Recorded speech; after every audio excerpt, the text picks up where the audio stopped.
Hello everyone. आज हम बात करेंगे वर्किंग कैपिटल के बारे में। अगर आप कोई बिजनेस कर रहे हो तो वहां पे डेली बिजनेस चलाने के लिए जो पैसा यूज होता है हम उसको बोलते हैं वर्किंग कैपिटल।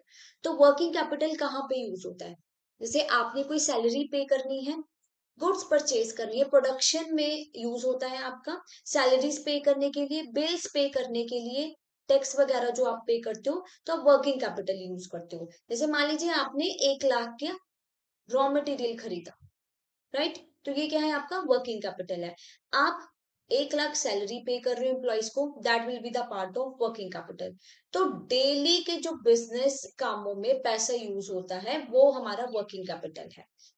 अब एडिक्वेसी और वर्किंग कैपिटल में क्या होता है? ना तो ये ज्यादा होना चाहिए और ना ही कम होना चाहिए। अगर वर्किंग कैपिटल आपके पास ज्यादा है तो क्या होगा? आइडल फंड्स रहेंगे।